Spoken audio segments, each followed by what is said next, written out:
A very good morning to all present here. It gives me immense pleasure to welcome you to the inaugural ceremony of the first annual International Research Conference on Law, Development and Sustainable Development Goals, Building Resilient and Inclusive Society 2026 at Maharashtra National Law University, Chhatrapati Sambhajinagar.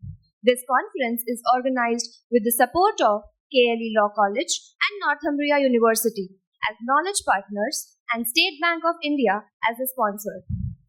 This conference is being convened at the time when relationship between law and development has assumed renewed significance.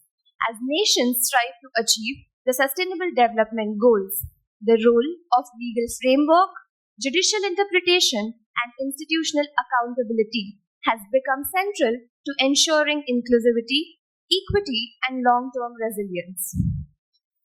This conference brings together eminent jurists and academicians from across the globe to deliberate upon the crucial intersection of law and development, a subject that is broad, timely, and transformative. The participation of academic leaders, legal luminaries, international scholars, policymakers, and practitioners reflects the spirit of a collaborative and constructive engagement that this conference seeks to encourage. I now request the honorable dignitaries on the dais to proceed for the lighting of the lamp.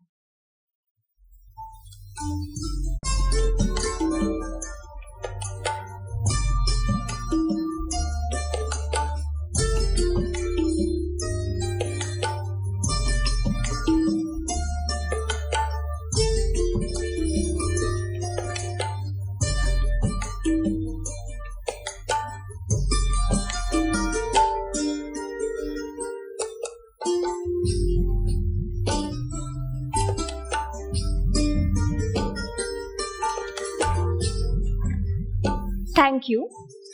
I now request Professor Dr. Bindu Ronald Ma'am, Honorable Vice Chancellor, to kindly felicitate the Chief Guest, Shri Ramchandra Bhogle Sir, Chairman, Applied Innovation and Technology Group, with a shawl and a memento.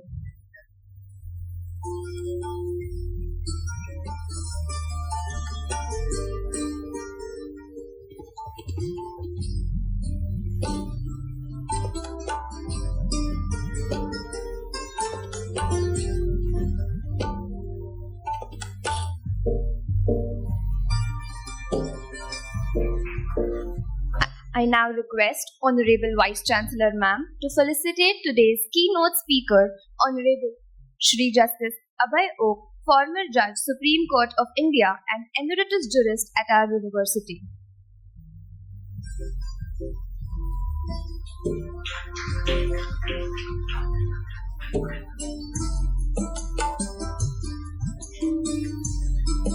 I once again request Honorable Vice Chancellor Ma'am to felicitate today's guest of honor, Professor Dr. Clemens Arts from Berlin School of Economics and Law, Germany.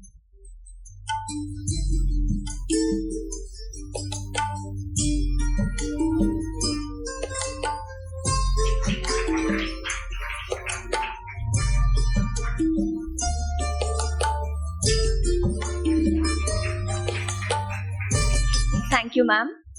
With great pride, I request our honorable dignitaries on the dais to kindly release the Book of Abstracts and inaugurate this academic milestone.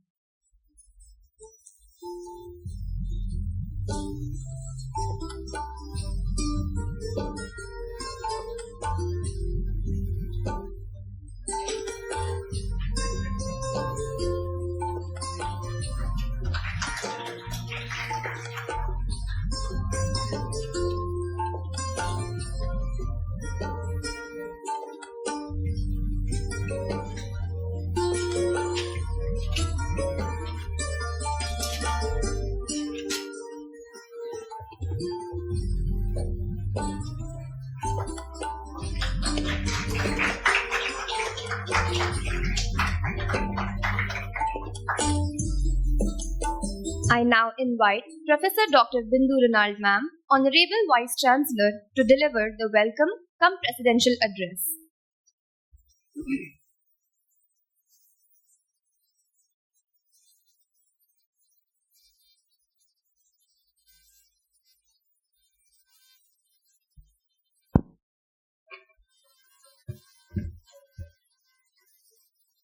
A very good morning to one and all who are present here at Maharashtra National Law University, Chhatrapati Sambhajinagar, and to the first annual International Research Conference on Law Development and SDGs, Building Inclusive and Resilient Society, organized by the university. Very respected members on the dais, Honorable Shri Ram Bhogleji, Chairman, Applied Innovations and Technology Group, and the chief guest of the inaugural session of this conference, Justice Abhay Oak, former judge of the Supreme Court of India, former chancellor, and now the emeritus jurist of the university and the keynote speaker for the inaugural session, Professor Clements Arts, Department of Police and Security Management and former professor of Constitutional and Administrative Law, Berlin School of Economics and Law, as our guest of honor today. We are extremely privileged that all of you are here with us at the university and gracing the dais for this inaugural session. A very warm welcome to all our esteemed panel members who are with us both today and tomorrow, and a very special mention of the plenary speakers. And here today, we will have with us online none other than Professor Upendra Bakshi, sir, a name that every person in the legal fraternity is acquainted with, and who is also the Professor Emeritus, Warwick University, UK. Sir's presence definitely will add so much of value to this conference. I also welcome the other dignitaries who are there and who will be joining us. We have Professor Gitanjali Gill, a professor of environmental law at Northumbria University of School of Law, Northumbria University, Professor Kirk Juncker, Vice Rector of Sustainability, Faculty of Law, University of Cologne, Germany, who will be joining us for the plenary session online, our very own Professor Lakshminath sir, Professor Emeritus, MNLU-Chhatrapati Sambhajinagar, and we have many more eminent guests who are gracing the 2 days conference. Our plenary tomorrow has guests, and today we have one amongst them here. We have Dr. G.R. Raghavendra, a senior consultant, IPR. We also have the Vice Chancellor, Professor Venkatrao sir, our chairs, co-chairs who are joining us online both the days. We have Professor Stelina Joly, Senior Associate Professor of Legal Studies, South Asian University, SARC, New Delhi, Dr. Vishnu Prasad, KLE Law College, Bangalore, CA Mahesh Indani, Advocate Amol Joshi. We will be having others, and I think since the name list is very long, I welcome all of them who are also going to join us later in the day and tomorrow. Our international experts with us, Professor Matthias Kotter, Professor of Public Law, Berlin School of Economics, who is here with us today. Today and tomorrow in our online track sessions, we have Dr. Savina from Sofia University, Bulgaria, Professor Karen Morrow, Professor of Environmental Law from Swansea University, UK, Dr. Simi, Associate Professor, Northumbria University, UK. I place on record that as our knowledge partners, we have KLE and we also have Northumbria University. In absentia, I acknowledge the contributions of Professor Dr. Mallikarjun, Professor and Dean at KLE, our knowledge partners for the event. I welcome Justice Borde. I welcome Justice Sunil Deshmukh for being with us. All my faculty, staff, and students, coordinators of this conference, Dr. Abhijit Vasmatkar and Dr. Manika, who have been tirelessly working for a couple of months now to organize this event, the Registrar of the University, Dr. Dhanaji Jadhav. Even as I very briefly welcome everyone as the Vice Chancellor of this university, I feel humbled at the presence of all of you. This university was the dream of the people of the Marathwada region. The establishment of the university under the Act 6 of 2014 marked the transformative moment for the Marathwada region. Commencing its journey in 2017, the university has strived to give a concrete shape to the long cherished aspirations of the people of this region to host an institute of national eminence at Chhatrapati Sambhajinagar, and now we are housed in this 50-acre campus. This university has grown many folds in the last 8 years of its existence. There are many flagship events that the university organizes, such as the moot court competition, the client counseling, the National Youth Parliament, etc. Yet when this idea of an international conference was mooted, I had the entire support of the faculty team and staff. Research is the backbone of any area that a law student chooses or wants to be into. Whether it is the bar or the bench, whether they want to be in the law firms or in corporate houses, whether they want to be policy makers or academicians, the research conference is important, and research conferences are the platforms where students, staff, researchers can grow in terms of how they can contribute to knowledge creation. Although this is our maiden attempt, I will thank all who are present here today, and I take pride to say that we received close to 200 abstracts, which we have compiled together as a book. We have 156 registrations for this conference, and we received 110 papers from the participants. This is an overwhelming response to our call for papers which we had made 3 months ago. When we speak of law, we are not only talking about courts, law books, lawyers, or courtrooms. Law is a very, very powerful tool. A powerful tool to fight inequality, development, climate change, you name it, and it's there. At the time when we started discussing about the idea of a conference, there were many ideas and many thoughts that were there which came to us. Some of them may seem to have been more niche, and we could have easily taken up a theme which was revolving around technology, data protection, or artificial intelligence, which are the buzzwords today. But we took a path that seems to be cliche, but however cliche it may seem to be, we agreed on one thing, that STDs overarch everything. To us, this felt like the most powerful topic that we could speak upon, especially at a place like Chhatrapati Sambhajinagar and Marathwada region, which has its own challenges, and they are lived realities here. It's a drought-prone area with low rainfall, farmer suicides, low literacy, poor healthcare facilities, lack of education, poverty as a result of various factors, child marriages, gender issues. They are all problems and issues that are faced in this region. While I say this is also one of the fastest developing regions in the country today.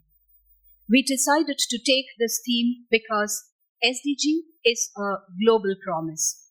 It is something that we need to work on at the local and at the national and international level, if that promise that we make at the international level is to be kept. We need to have a society that is inclusive and resilient, and this conference is a platform to see and discuss how law can be an instrument of social change. SDGs are a set of 17 interrelated goals adopted by the UN to be achieved by 2030, and together they cover an entire gambit of sustainable development, social, economic, environmental, governance, peace, and institutions, and even global cooperation. And in all that, where does a law university come in? SDGs are not self-executing. They need laws, institutions, enforcement mechanism, and accountability frameworks. Otherwise, they will remain merely as a UN or a chapter in the UN document, and promises that are made by the nations for namesake. Law is central to any journey, and as a law university, we want to be the sentinels of change and thought process. We didn't want this conference to be only a platform to listen to the thoughts on environment. We want to build a strong connect with the industry and the academia, and the industries and the industrialists who are the engines of growth and progress in any region.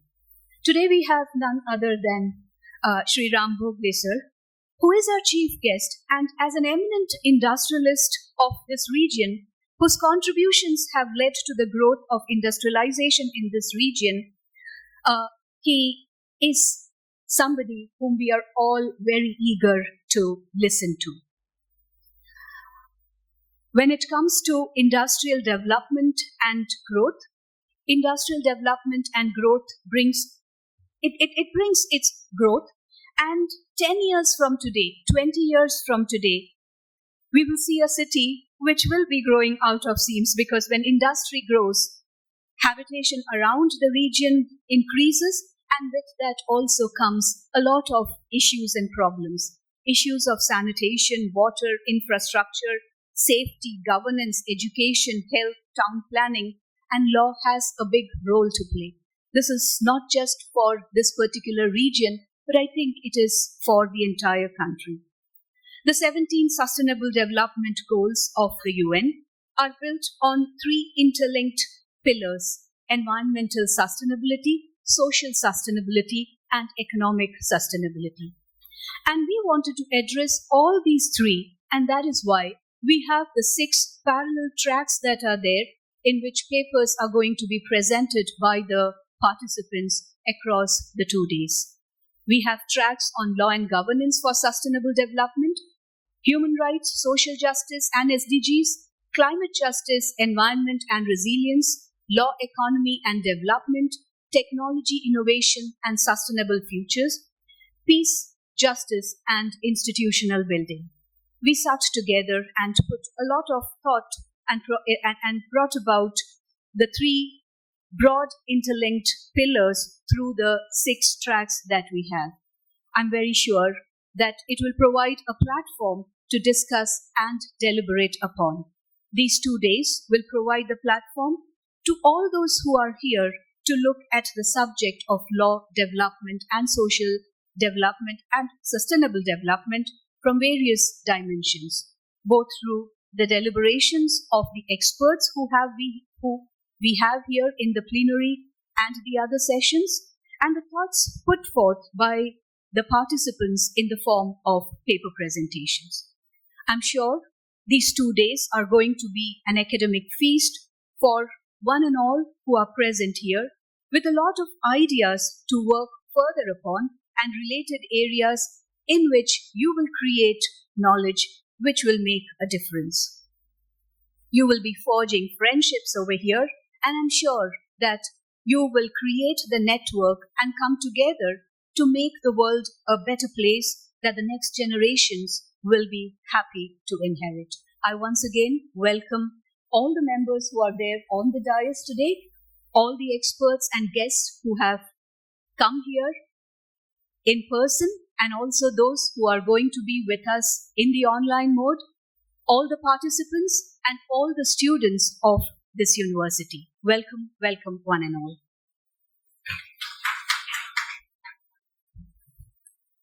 Thank you for your warm and inspiring welcome and come presidential address. Ladies and gentlemen, it is a great privilege and honor for me to introduce to you all Honorable Sri Justice Abhay Srinivas Oak, former judge, the Supreme Court of India. Justice Oak completed his BSc and LLM from the University of Bombay. He also happens to be a product of the prestigious Government Law College, Bombay. After enrolling himself as an advocate, he started practicing in the Thane District Court in the office of his late father, Mr. Srinivas Oak. Later, he joined the office of Shri V.P. Tipnis, who was also the former judge of the Bombay High Court and also former Lok Ayukt. ladies and gentlemen, Sri Oak has appeared in a number of cases and public interest litigations. I think it is impossible for me to read out the list of the cases in which he has appeared as a counsel because the list is very huge. In the year 2003, Sir was elevated as the additional judge, Bombay High Court, and later in 2005, he was made a permanent judge. Exactly 14 years later, in 2019, Sir took oath as the Chief Justice of the Karnataka High Court. And in 2021, Sir was appointed as the Judge of the Supreme Court of India, and very recently, in May 2025, he retired as the Judge of the Supreme Court. Sir was the Chancellor of this university from August 2022 till May 2025. We are now privileged to have Sir as a Professor Emeritus at our university. Ladies and gentlemen, with great privilege, respect and honor, I invite His Lordship, Justice Abhay S. Oak, to deliver the keynote address. Justice Oak, please.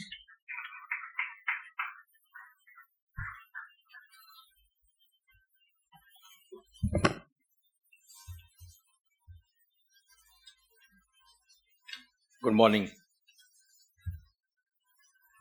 Sri Ramchandra Bhogle, the chief guest of today's function, who has been a pillar of strength for MNLU-Chhatrapati Sambhajinagar, Dr. Clemens Arts of Berlin School of Economics and Law, Germany, Professor Dr. Bindu Renaud, Vice Chancellor of the University, Tanaji Jadhav, Registrar of the University, former judges of the Bombay High Court, galaxy of academicians who are present here, only in representative capacity. I'll take only one name because we have to save time. I refer to our own Professor Dr. E. Lakshminath. And for the benefit of the students, I want to tell you that today we'll be joined online by Professor Upendra Bakshi, whom I consider to be living legend in the field of law. So it's a galaxy of academicians and experts in various fields who are present here. The subject, law development and SDGs, building inclusive and resilient society. This is one subject which is very important not only for our country, India, but also to all developing countries.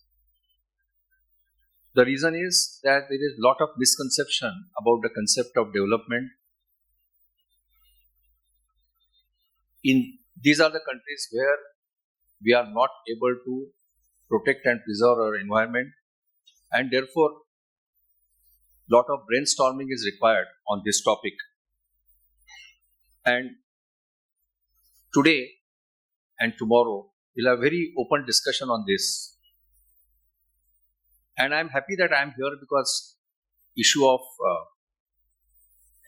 environment and sustainable development is something which is dear to me, and I was fortunate enough to get opportunity to deliver many judgments on the issue in 3 constitutional courts in which I work.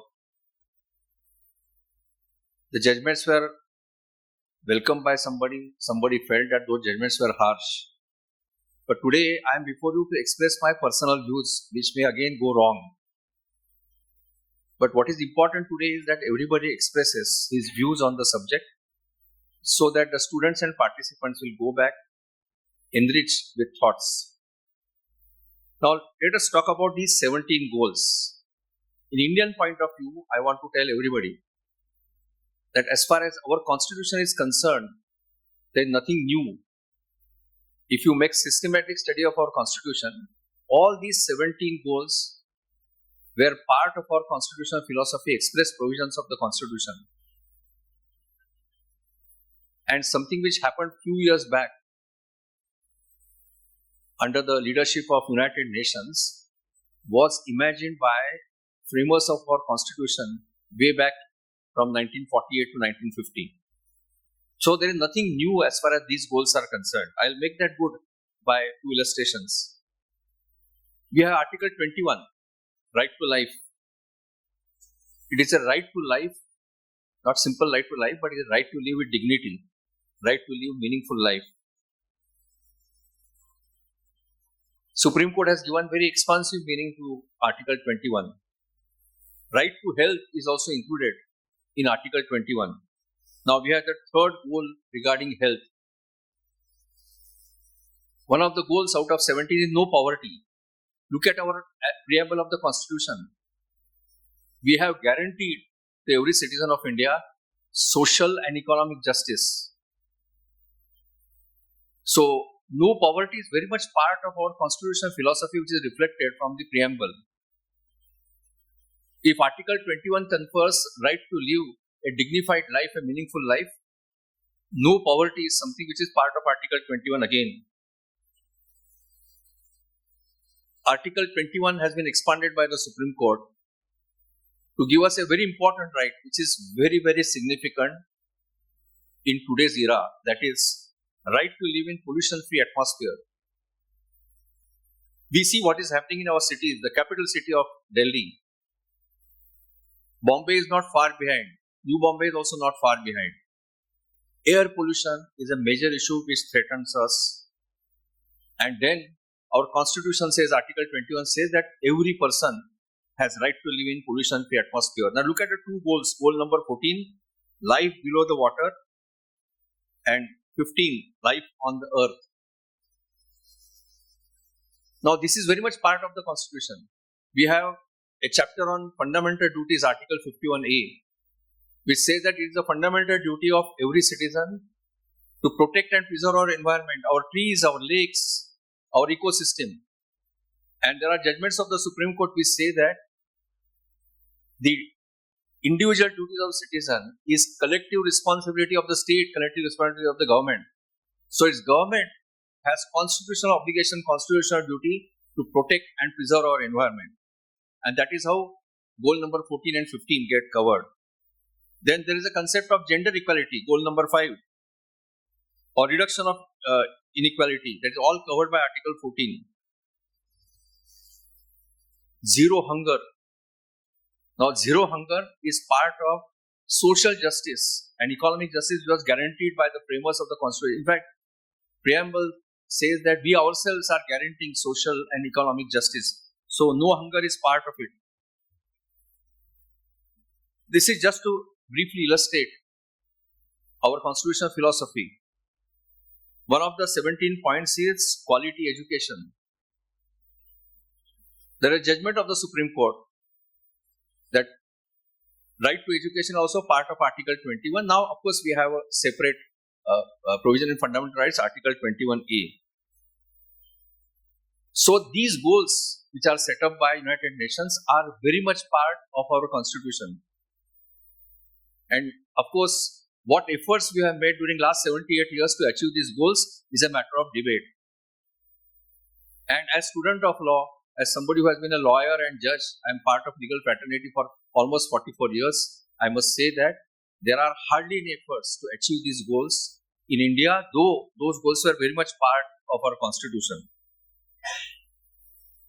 Now, there is very important subject which is development. Today, we live in a world where people around us, our leaders,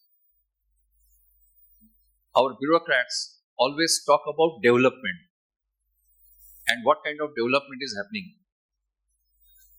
But nobody has made an attempt to understand what is development.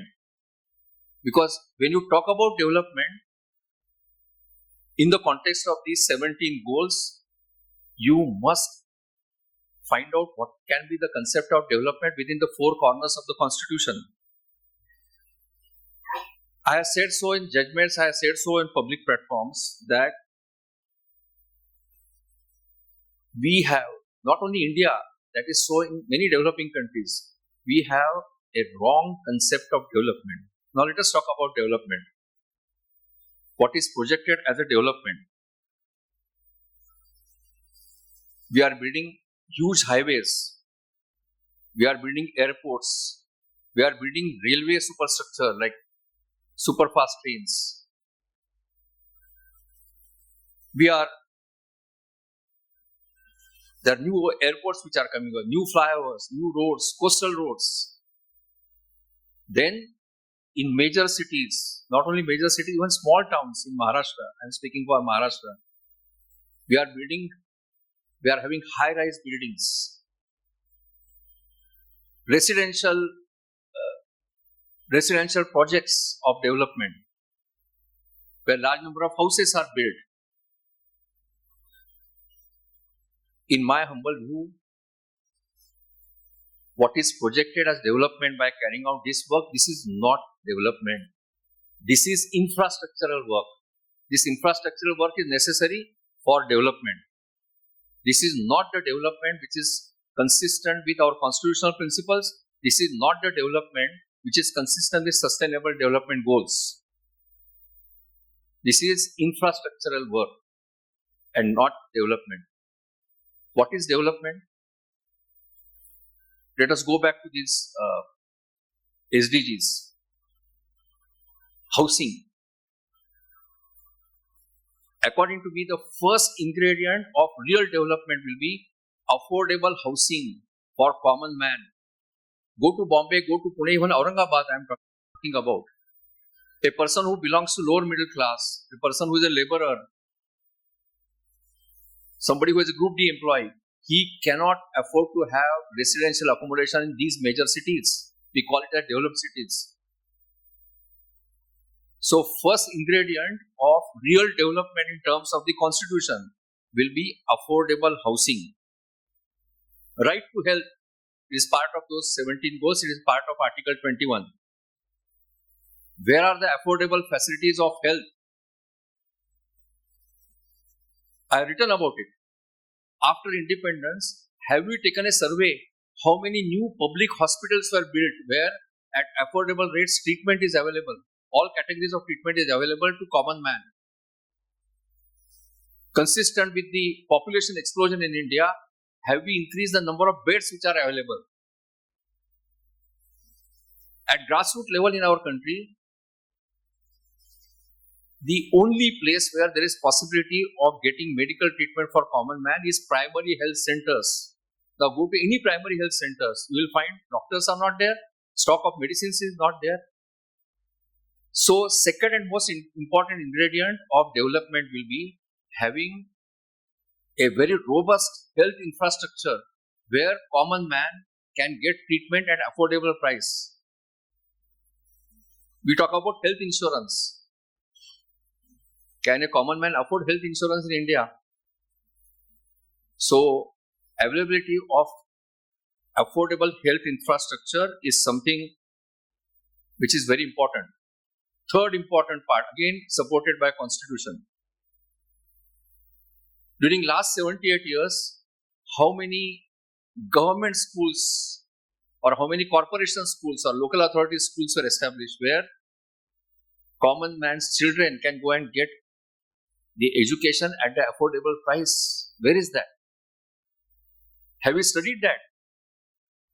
That during last 20 years, we have say 100 public schools, when I say public schools, schools set up by the government entities. Have you applied our mind? How do you get education? Right to education is there on paper. And I always believe that unless you get proper education, quality education, you can't live dignified life which is guaranteed under the Constitution. So where is the opportunity for affordable education? Then comes our environment. During last 78 years, after Constitution came into force, we have a scenario where we have polluted our rivers. We have polluted our rivers in the name of religion, for holding religious functions, religious ceremonies. Let us take account how many lakes and water bodies have been destroyed. It's the constitutional obligation of every citizen and collective obligation of state to preserve our water bodies, our lakes, to take care of our rivers. Because this is the ecosystem. This is the ecosystem which is necessary to lead a dignified life. I'm talking about rivers, it's not empty formality. So many villages in India depend on drinking water on the rivers. What are we doing to protect the rivers from pollution? How many forests we are protecting? How many trees we have planted to give green cover? How many gardens we have established in our cities which will give fresh air to the citizens? And here comes the conflict. We have infrastructural work. Of course, infrastructural work must happen, but then not at the cost of environment. Today, what are we doing? We permit felling of trees, 100 trees for one flyover, 1,000 trees for one highway or expansion of highway. There is a concept of compensatory afforestation.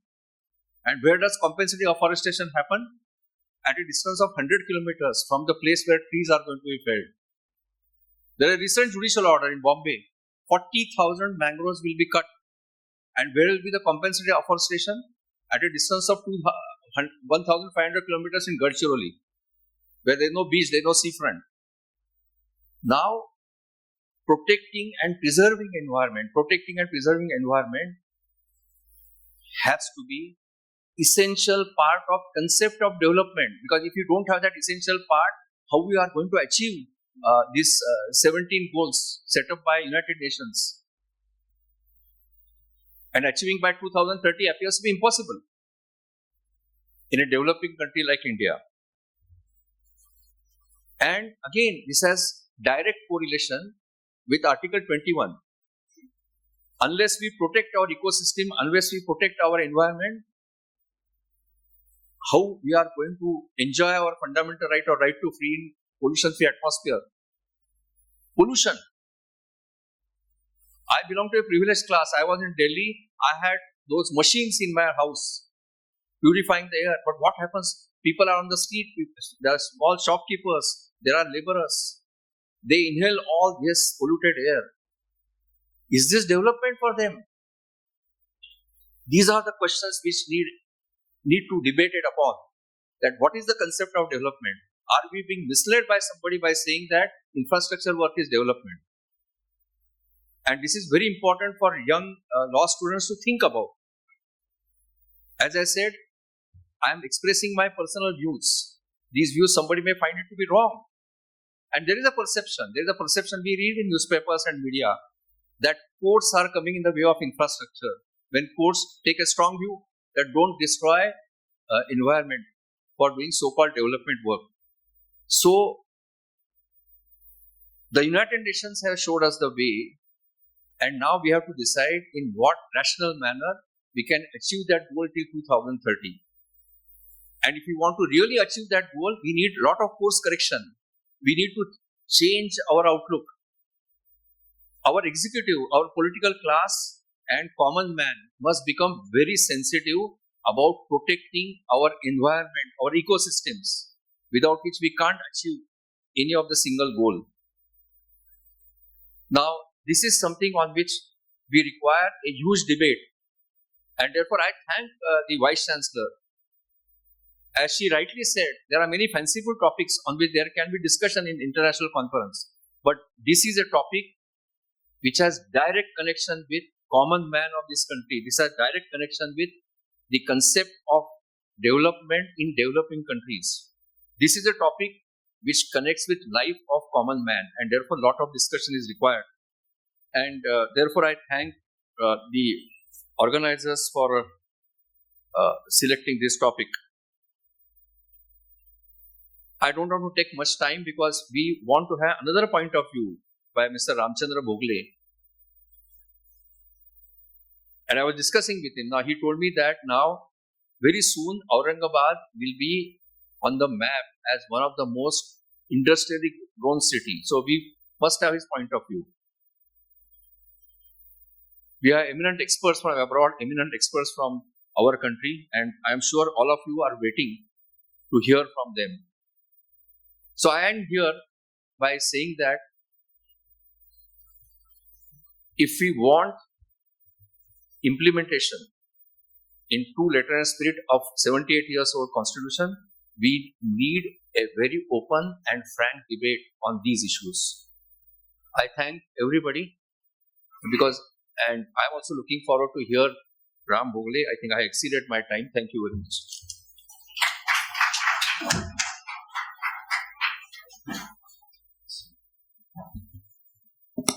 Thank you very much, sir, for your inspirational and insightful address.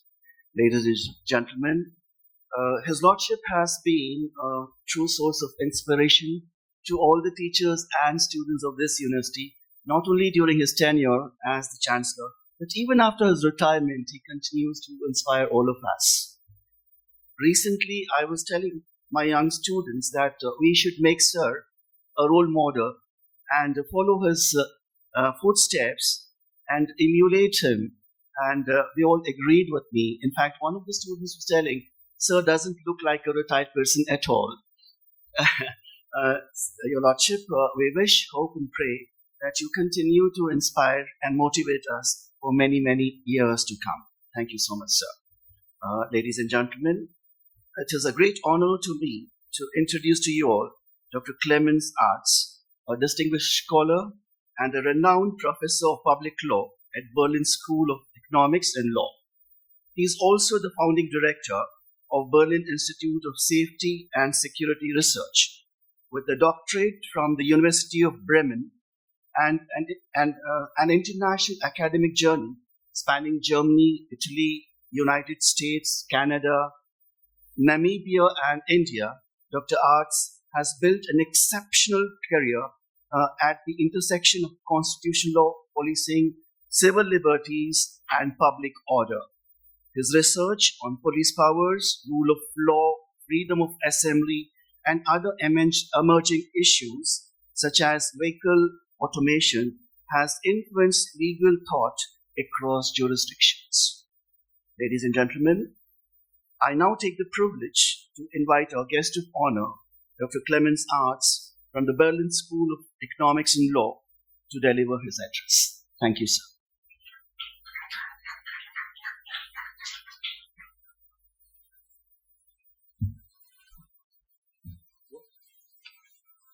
Okay, good morning to everybody. Venerated Dr. Bindu Ronald, venerated Sri Ramachandra Bogal, venerated Honorable Justice Oka. I'm more than happy and proud and feel most honored to be invited to this first annual International Research Conference on Law Development and Sustainable Development Goals, Building an Inclusive and Resilient Society here at MNLU-CS. I'm not pronouncing the full name in Marathi because I won't be able to. Sorry. So I first visited at that time still Aurangabad in 2013 or 14 on my way to Ellora and Ajanta. Some of it was still, am I right that it was still Aurangabad at this time? Okay, good. On my way to Ellora and Ajanta, some of the most impressive places of Buddhist, Brahmanical, and Jain art and devotion I ever saw. Most impressive for me personally certainly were the many sculptures of the Buddha. Having come into contact with Buddhism during my legal education in San Francisco with its marvelous Soto Zen Center, a path I still hope to have time once I would really retire from law sometime. A good practice to reach this aim certainly is letting go, as it seems to me still not having overcome beginner's mind in both law and Buddhism.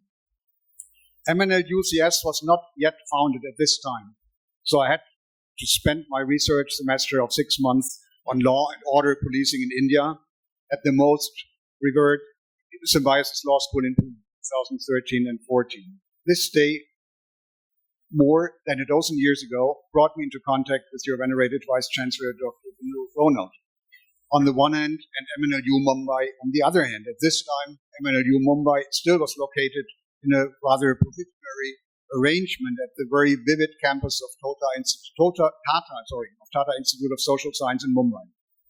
Social science in many aspects certainly is a very different and rather vivacious world compared to law, as we all know who come from the latter field of science, from the latter field of science.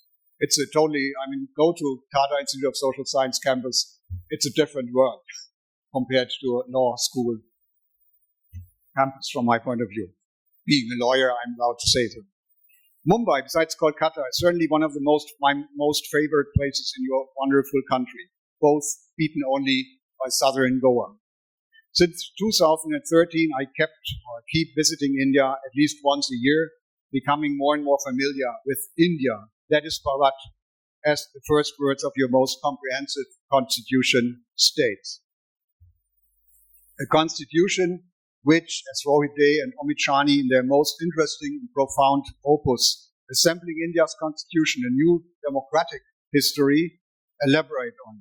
It's a living legal body. And we just learned about this during your speech, I guess.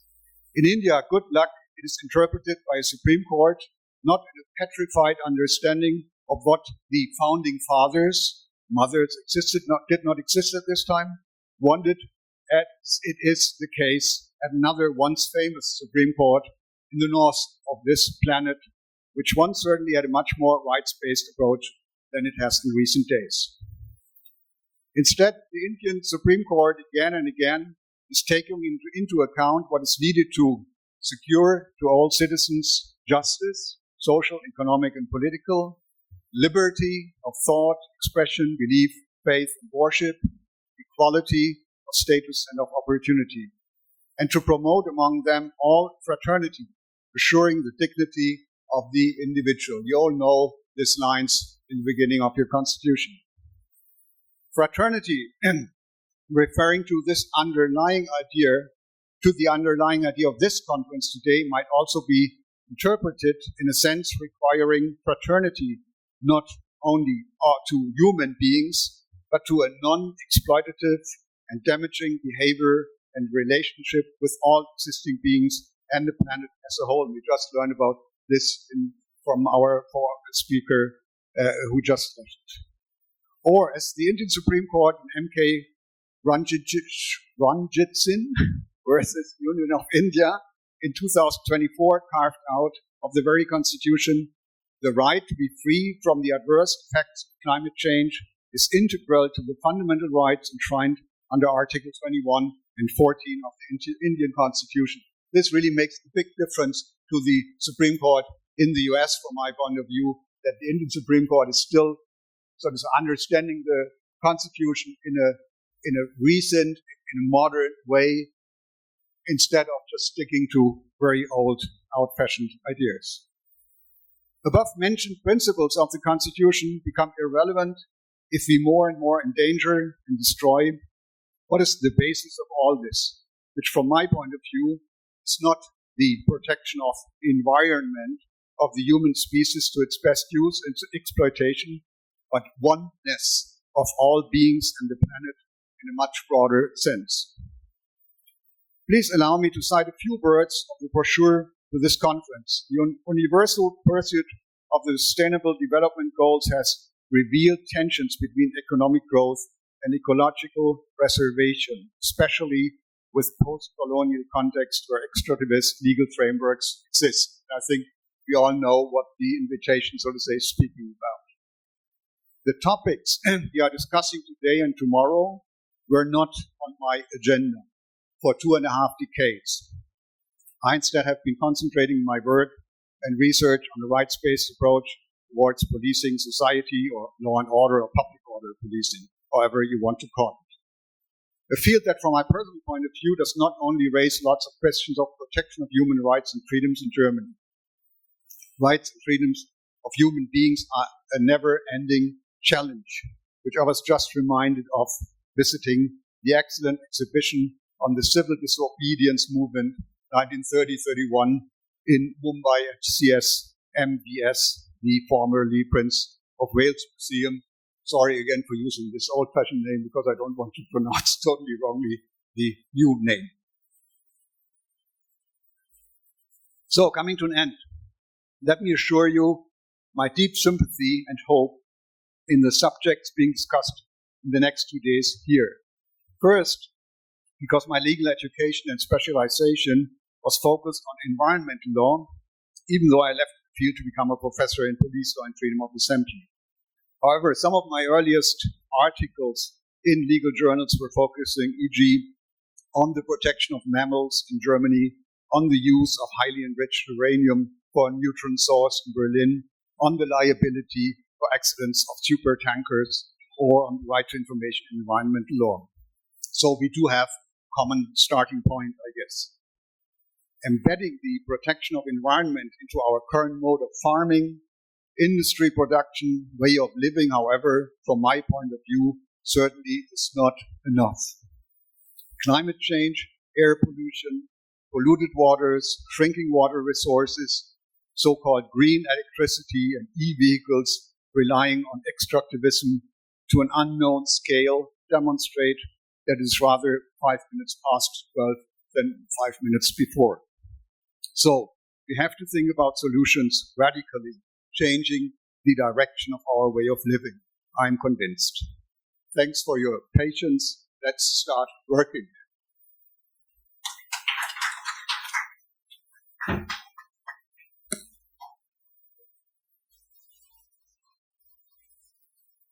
Thank you very much, Dr.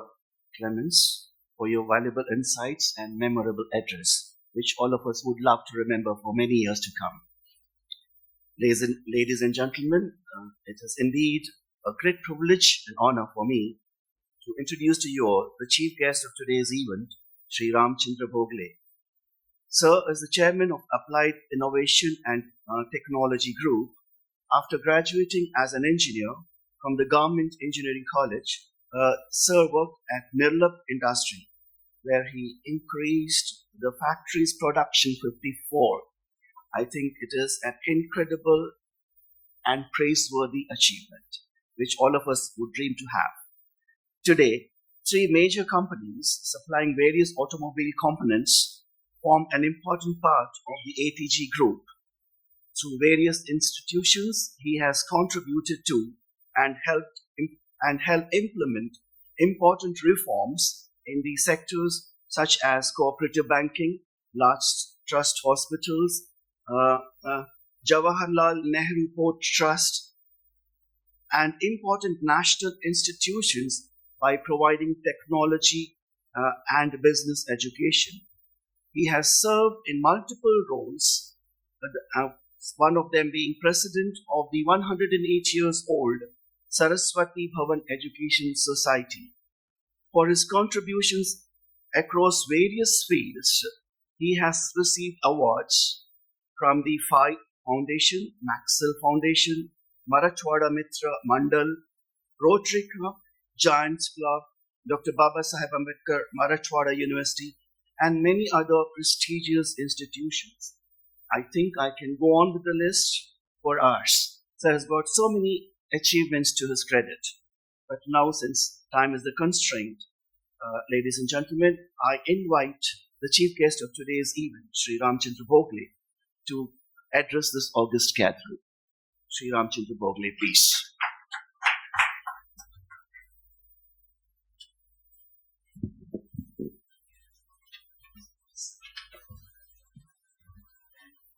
Shri Justice Avayog, former Judge at Supreme Court of India,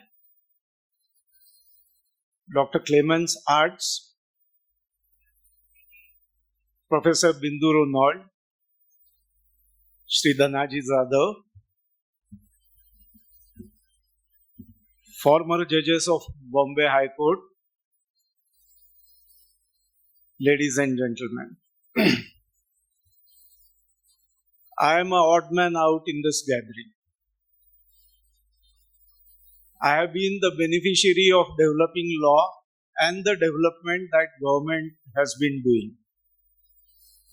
I am neither working for developing nor am I working for the law. So I am an odd man out. But I have views on development, I have views on development of law, and I do have views on economy.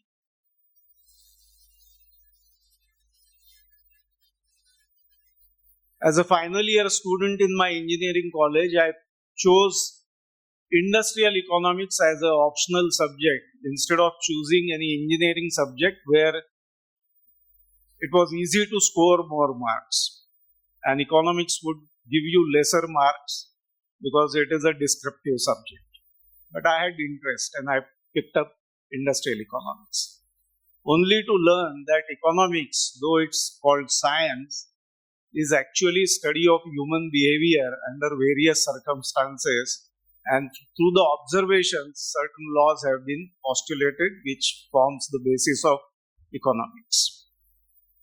And this economics actually drives decisions that the government makes to control and regulate economy or to develop economy of a country. The basis is economics. Then as I joined my industry, I started reading Economic Times and I learned that there was a part of globe which was called developed countries, and then there was a part of globe which was called developing countries. And the main differentiation came not from quality of life. In economic terms, it came from consumption, per capita consumption. So all the developed countries would have much higher per capita consumption of cement, steel, aluminium, and various other commodities. Whereas the developing nations would have much less consumption of these commodities, and therefore the differentiation. For consuming more, you needed more industry, more energy, and more economic power. So consumption was the basis on which progress was measured.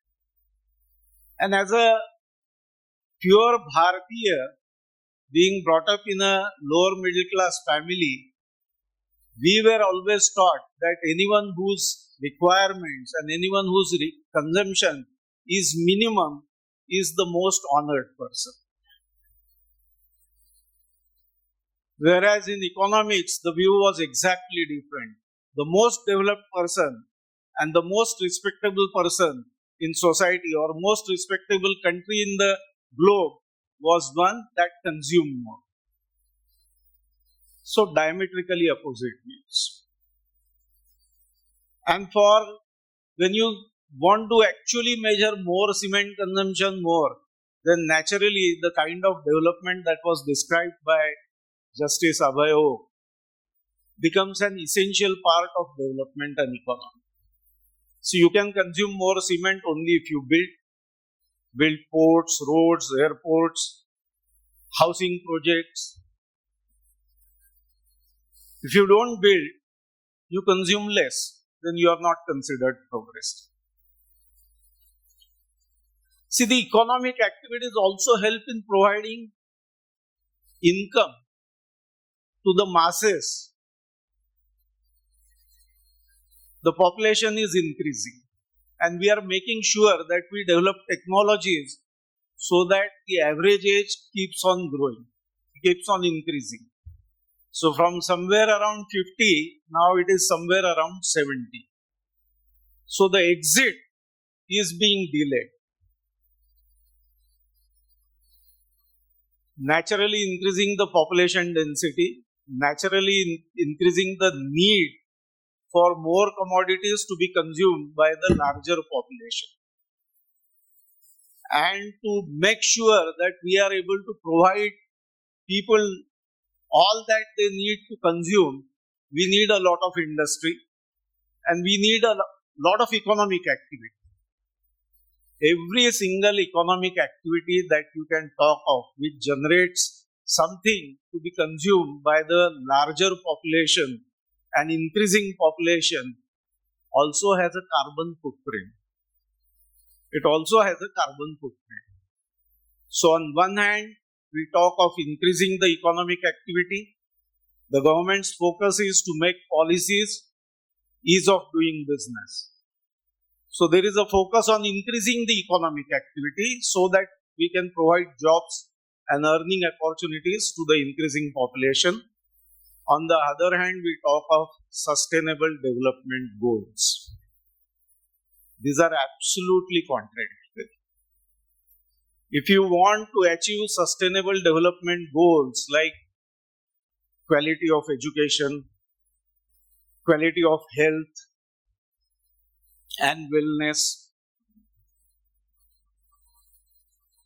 you need to give up on certain developments that you are driving. Unless you do that, you will not achieve this. Are we willing? Is a big question mark. And because we are increasing these activities, there are fallouts of that activity in terms of pollution, in terms of behavior of people. We want to regulate that. And how do we regulate that? Through developing law.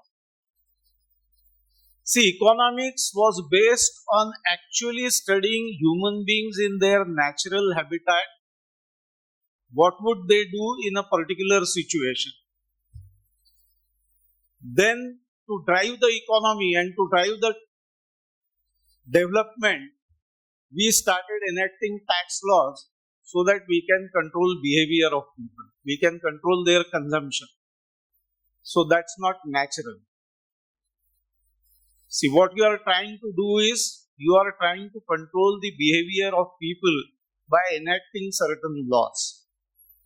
To me, this is akin to actually controlling a bullock cart by trying to turn its wheels. So you need to give message to the bulls who are pulling the cart so that it can be regulated. Is the government giving us the message? No. It is actually trying to turn the wheels so that we turn. Unfortunately, unless we start behaving as human beings, neither SDGs can be achieved, nor we will abide by the laws which are enacted by the parliament. And because we do not do that, the judiciary will be flooded with lot of cases. So human behavior to be controlled through laws is something which is an impossible task, which for last 100-150 years we have been trying with not much success. So what is the way of actually regulating human behavior? And there comes the quality of education. See, it's only through education, enlightenment and empowerment that human behavior can be controlled. No amount of tax laws, no amount of environmental laws will help achieve sustainable development goals. Only when we are able to impress upon the humanity that their behavior, their greed is actually causing the damage and it cannot be prevented by laws, is something that we need to do, and therefore focusing on education is most important according to me. If we are able to restructure our education and restructure various definitions, and we are able to reframe the parameters with which we measure progress, probably we will be able to impress on humanity that we are progressed when we consume less. We are progressed when our needs are at minimum level. And that would have a direct impact on reduction in carbon footprint that each one of us is generating through various activities. As an industrialist, I have been part of delegations which have been actually wanting more roads, more industry, more consumption, because that's where our interests lie. But as a human being, when I think of all the delegations that I have been a part of, I always find that there is a conflict of interest. As an individual, I need something else. But as a businessman, my requirements are completely different. And I am driven by economic considerations. I am not really driven by my individual needs. And that's the conflict that each one of us would probably be facing at some point in time when we start realizing as to what we are actually doing to our world, to our ecology. And therefore, friends, we need to find a balance between development. We need to reframe the perception of development as has rightly been pointed out. And unless we do that, we'll continue to do what we are doing. We'll continue to measure our progress based on the taxes collected through economic activity. We'll continue to measure our progress by our consumptions of various commodities, and it will lead to more disasters. However powerful laws we may develop in the parliament and develop a system to actually implement them. My humble request is, as a university, you have taken up the right subject. Along with the law that you are definitely teaching, could we teach the students to reduce their carbon footprints through enlightenment, not through enforcement, through enlightenment? Is it possible that we order lesser pizzas, consume more natural food, consume less processed food and consume more natural food, consume more local food, not imported from somewhere? Take pride in consuming what is produced here, not take pride in consuming some apples coming from Australia or some olives coming from God knows, some nuts coming from America. So it's counter to what we have been doing all these years.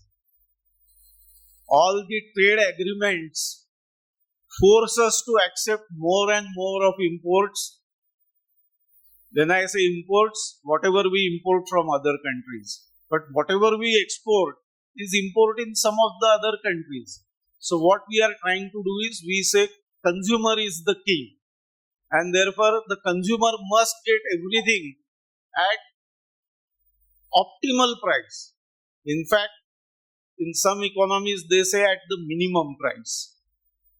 In trying to do that, we are actually increasing carbon footprint by importing things that could be easily made here, or wanting things that are not made here but are advertised. So freedom of speech leads to a lot of advertising, a lot of expenditure on advertising, and no government can spend enough money to counter the lifestyle advertisements that are released by the multinationals and corporates, small or big.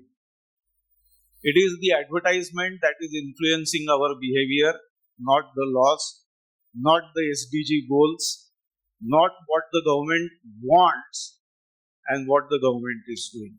So friends, we need to realize that we are human beings, not only consumers.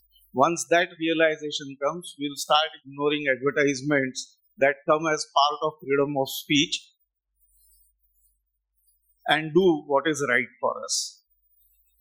I would request university to take up such subjects and enlighten the students about what is right for them, what is really needed, and what is a created need through advertisement.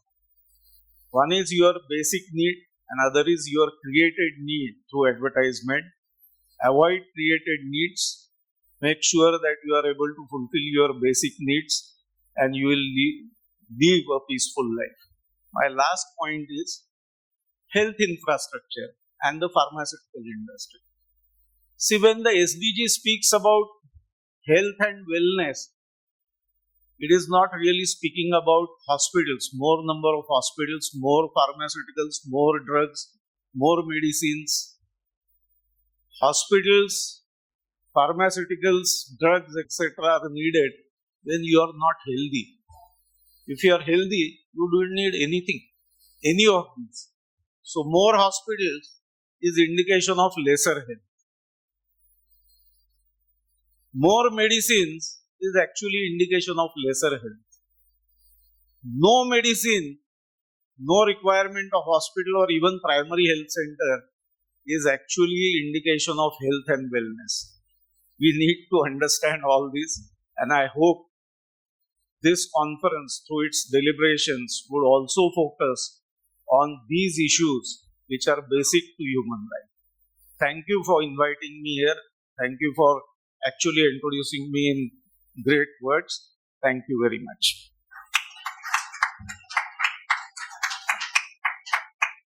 Thank you very much, respected sir, for your erudite reflections. I now request Honorable Registrar, Professor Dr. Dhanaji Zadav sir, to kindly deliver the vote of thanks.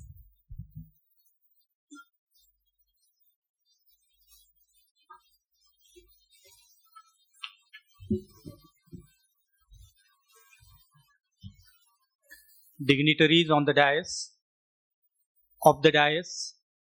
most valued invited guests, ladies and gentlemen, I am standing before you with utmost humility and great privilege to propose vote of thanks of this international research conference on in law development and SDG building, inclusive and resilient society. First and foremost, I thank Honorable Sri Bhogle sir, Ramchandra Bhogle, the chief guest of the today's function, for accepting our invitation and making it convenient to be the chief guest of the today's function. In his presidential address, he has highlighted many aspects and dimensions of deep divide between developed and developing nations, and keeping humanized approach and human being at the center point, we need to focus for the attainment of SDG goals. Thank you very much, sir, for sharing your expertise and experience, especially as an industrialist, which has interwoven many aspects and dimensions of SDG as one important goal of sustainability. I take this opportunity to thank Honorable Justice Sabai Oak, former Judge Supreme Court of India and emeritus jurist, for his brilliant speech with respect to the development which should not be at the cost of environment or attainment of goal of sustainability. The sir has highlighted the peculiar aspect of the preamble of the Indian Constitution and the very patriotic aspirations imbibed in the preamble in the form of social, economic and political justice needs to be attained without compromising the goal of environment. Thank you very much, sir, for your words of studious excellency. I take this opportunity to thank Professor Clemens Arts. He again emphasized on fraternity, which is also one of the important aspects imbibed in the preamble of the Indian Constitution. He emphasized on oneness to overcome the many issues of transboundary nature so as to have a sustainable and inclusive development. Thank you very much, sir, for your words of wisdom. I take this opportunity to thank Dr. Bindu Ronald for taking such a great initiative in organizing this first international conference where we have invited the galaxy of academia, judges and students from all across the country and overseas. Thank you so much, madam, for your initiative and leadership. I take this opportunity to thank Honorable Justice Borde, Honorable Justice Sunil Deshmukh, member of the Coordination Committee, for their strong support and coordination. I take this opportunity to thank all the delegates who have come all the way from all across India as well as overseas to present their views on this problem of cutting edge technology and transboundary nature. I thank faculty members and coordination team. I must specially mention my special thank Professor Abhijit Vasmatkar and Dr. Manika Kamathan, who are strenuously working hard to make this event as a grand success. I thank to the student coordinator, faculty members, and different delegates, those who will be presenting their respective papers in the brainstorming sessions of 2 days. I'm sure, rather I have no iota of doubt in my mind that the views, ideas which they will be sharing within 2 days will add into existing theories and knowledge of law for attainment of SDD, a sustainable goal of the entire globe. Thank you, students, for such a overwhelming response. Thank you, everyone, for being with us. Thank you, sir. Thank you all for being a part of this meaningful beginning. We now request the delegates to kindly proceed for a short tea break, after which the plenary session will commence as per the schedule. We wish everyone a stimulating and enriching conference experience. Thank you.